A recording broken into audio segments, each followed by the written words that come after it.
তাওহীদ নিয়ে যাবেন না তো কি নিয়ে যাবেন আল্লাহর কাছে? কি নিয়ে বলবেন যে আল্লাহ আপনার ইবাদত করেছি? কি নিয়ে বলবেন কবরে আল্লাহ তুমি আমার রব? দিন ইসলাম, আমার দিন ছিল ইসলাম এবং মুহাম্মদুর রাসূলুল্লাহ সাল্লাল্লাহু আলাইহি ওয়াসাল্লাম আমার নবী ছিলেন, এইটুকু কনসিওর করেন, বেশি ইবাদতের দরকার নাই।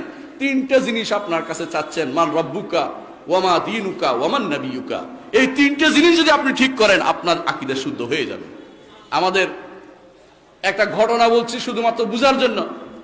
একজন কিছুদিন আগে আপনারা করোনা দেখছেন না, করোনার কাহিনী, কত রকমের অক্সিজেন নিয়ে বাসার ভিতরে চলে গেছে মানুষ। একজন সৌদি আরবে অসুস্থ হয়ে পড়ছে, তাকে যখন এরকম করোনার মতো অক্সিজেন দিয়ে রাখা হলো, বের হওয়ার পরে সুস্থ হয়ে গেছে, বের হওয়ার পরে বলল 70,000 রিয়াল আসছে আপনার বিল। লোকটা কেঁদে দিল, বলে কাঁদছেন কেন, আমরা দিয়ে দেবো। না, এই জন্য কাঁদছি না, কাঁদছি এই জন্য আমার রব কত দয়ালু, না চাইতে তিনি আমাকে সারাটা জীবন বিনা পয়সায় তিনি এই অক্সিজেন দিয়ে দিচ্ছেন, আর তোমরা আমাকে কয়টা দিন, 17 দিনে 70,000 টাকা বিল উঠিয়ে দিয়েছ, 70,000 টাকার বিল উঠিয়ে দিয়েছ।